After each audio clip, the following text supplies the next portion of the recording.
welcome back, Love Nation. This is Nina. Like, share, and subscribe. Thank you to everybody that has been coming to my channel. This Katt Williams interview on the Shay Club has not let up. I have just made a compilation video with Bruce, Aries Spears, Ice Cube, and a little bit of a discussion with Ricky Smiley when Ice Cube was on his show, and Lavell Crawford. You guys, this is a mess. This is the story that won't let up. At this point, I think that they might as well just have a huge comedy show and just put everybody in there and just let everybody's jokes roll out. I think this might be the only way to settle this mess. Let everybody make some money and let the fans judge who is the funniest. Now, I'm about to get into all of these clips. Leave your comments below. This discussion with Katt Williams is just going to keep going and going and going. And this is a mess. We're going to just continue to update this. And like I said, I think we just need one big comedy special. I'm about to play all these clips right now, guys. Let me ask you this. If that was you, if Katt Williams had this and this and this and this to say about Bruce, what would have been Bruce's response? It would have been some furniture movie. See, okay. That's what Kenny said. Out of LA? It's very downplayed seeming now to like they're tucking tail so to speak. So it's making it look like what Katt said, everything he's saying is true. Do you agree with that? Or I walked in there like I'm Stone Cold. Okay, yeah. Not Stone Cold. Stone Cold. Steve Austin. I walked in the door, somebody throwed me a beer. I went to work on them, baby. Because I'm like this. I'm real. If you got a problem with me, come talk to me. Exactly. Come talk about me. Come talk to me like a man, and let's get it out. Let's work it out. But you throwing it out, the whole world will know, and then if it's a lie, it really gonna be some problem. Yo, what up? It's your boy Aries Spears here. A lot of people have been asking me on the Instagram about my thoughts on the Katt Williams situation, and he did mention me, which was a head scratcher because I don't know what I did to him. I was gonna save this for my podcast, but I might as well kind of get into it now. And basically, I'm gonna repeat the same thing on my podcast. And, again, people ask me what I thought about it. And I'm going to say this. I think it's sad. It saddens me to know that my people, the people I love, black people, as well as everybody else, but my people come first, black people, we love drama. We love drama. We stew in it. We love it so much that we allow it to be detrimental to the progress of us and the culture. We absolutely love it. Because I'm asking myself, why did he do something that was both unnecessary and absolutely pointless?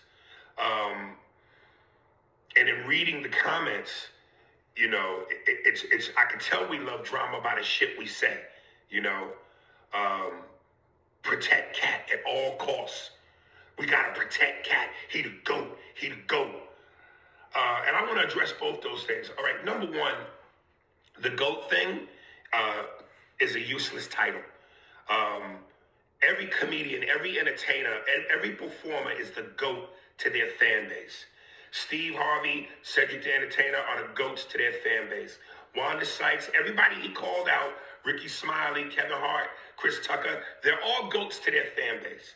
I get called a GOAT and a legend all the time. If you think I'm tooting my own horn, look at my comedy clips. Go through the comments. Aries, you a GOAT. You a legend. While that's flattering, it's a useless title.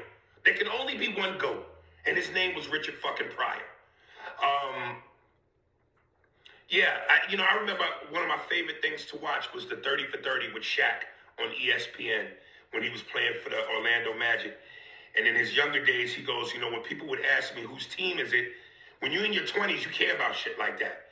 I had to let people know it was my team. But as I got older, I realized that's a useless title because the ultimate goal was to win a championship. So as far as y'all saying who the GOAT is, Katt is your GOAT. I understand that. But that's a useless title. Then you say things like, we got to protect Katt at all costs. Protect him at all costs. Did he cure cancer? Did he cure AIDS? Did he end racism? Did he figure out black poverty, turn the fucking volume down. Protect Katt at all costs. Knock it off. Keep it in perspective. This is a news cycle. That's all this is. It's a news cycle. This ain't curing cancer. This ain't nothing to protect nobody about. Oh, he shook up Hollywood. He exposed Hollywood. Ooh, he told the truth. Again, to me, this is pointless. What did he do? What did he change? He didn't change anything. Steve Harvey is still going to be Steve Harvey. The success, the fame, the money, the momentum, the adulation, the respect, the adoration from the fans is still going to all be there. Same thing with Cedric, same thing with Chris Tucker, same thing with Ludacris, same thing with Wanda Sykes, same thing with me, same thing with Ricky Smiley. Everybody that he named will still go on. Nothing has changed. All right? This wasn't life or world changing. It's a news cycle. And it's funny because this is why I say social media is both a blessing and a curse and dangerous.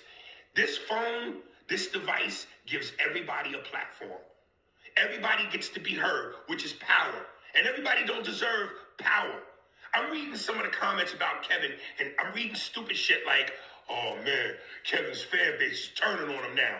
Katt done made it so his fan base is turning on him now. Kevin ain't never been funny. He ain't funnier than Katt. Well, first of all of that is subjective. Secondly, the people are saying that Kevin ain't funny or he ain't funnier than Katt were never Kevin Hart fans to begin with. Don't get it twisted. Kevin Hart is a global phenomenon. He's globally famous. He can go anywhere in the world and sell out a whole arena or stadium by himself. The box office movie receipts don't lie. The tickets, the receipts at the ticket gate that you go through when you go to the arena sold out, don't lie. So for all these people that think that Katt has turned the world on its axis about Kevin, knock it off. Turn the volume down. Kevin is just fine. And again, those people saying that negative shit about Kevin were never fans to begin with. But you let people tell it, average Joes who now have power because of the phone and the platform, we must, Katt exposed the Illuminati. We must stop giving our money to these devil worshippers. We must take our power back. What power? You're not that serious. You're not that important. Stay in your lane. Ain't none of them cats talking about people ain't gonna put no money in my pocket. I work with every single person he named so I can make some money. We ain't gotta see each other. I don't have no beef with nobody. And if I do, we'll holler. I ain't one of them niggas that walk around with this energy. And I think Katt, one of them cats that don't need it, because he say they names and they ain't afraid to do it. I respect him. He got a lot of nuts. And I like that about him. I respect him. Katt gave me the best compliment I ever got. And, you know, some people say he gave them money. I would love to get $100 grand from him, but I ain't paying it back. But he gave me the best compliment ever. He said, I became famous off my stand-up alone. And I met him, that's when I was at the Ralph grocery store. And he was out in the car, and his people was inside. They said we come there all the time. I went out there, and we shook hands, man. It was good to see Katt. And me and Katt been knowing each other a long time. But, that's how I chime in on this stuff. And I said, the comedians that he named, when you chime in on stuff, it just makes it more valid. You know, if it ain't true, you know, all the money you got and all the blessings you got, why you on Instagram going, oh, that ain't true, that ain't true? You making yourself look guilty. And people say stuff about me, I holler at you. I ain't trying to bring the internet. Somebody trying to choose a side. Motherfucker, I don't have no side. I got God's side. I got my family side. I ain't in that BS bullshit. No bullets was thrown at me. Audition for the Money Mike part that Katt Williams played. Oh. And I think Katt Williams was supposed to play the Santa Claus. Is that?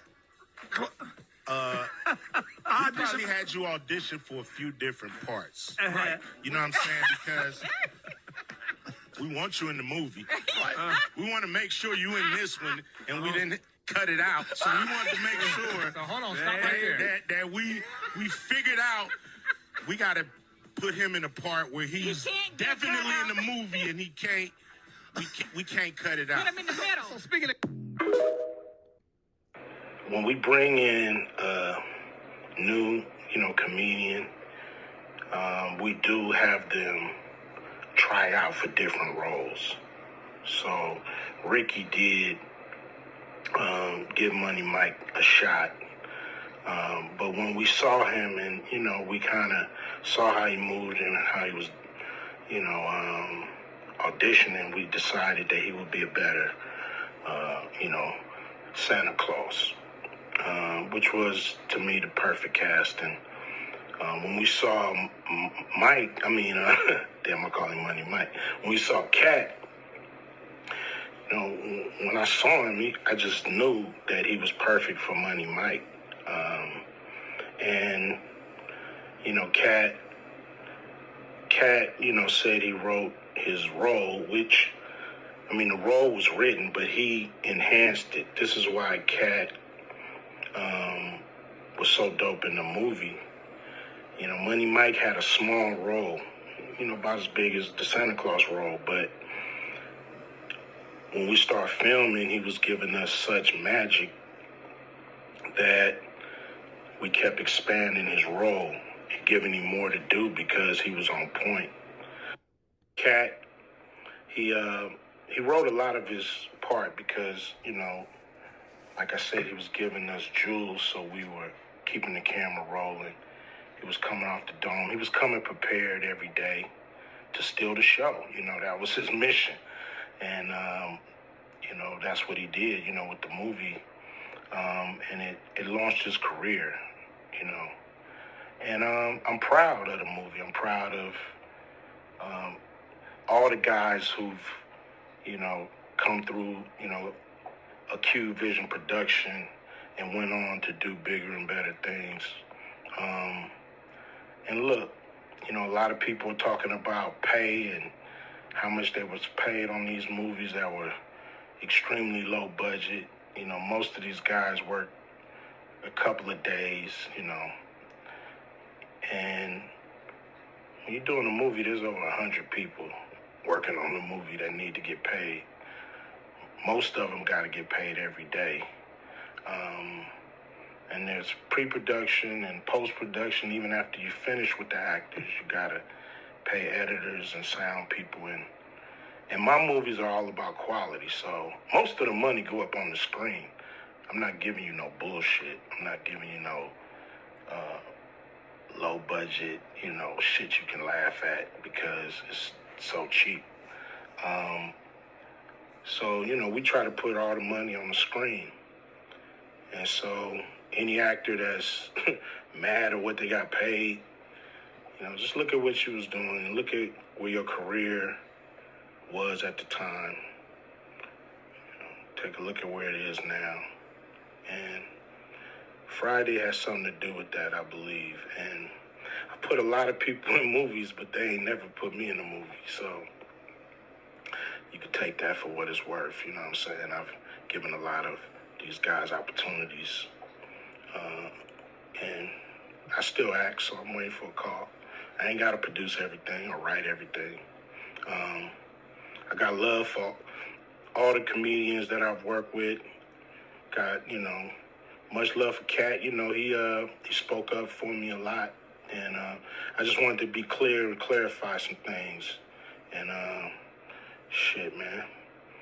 I hope y'all have a good 2024. Yeah.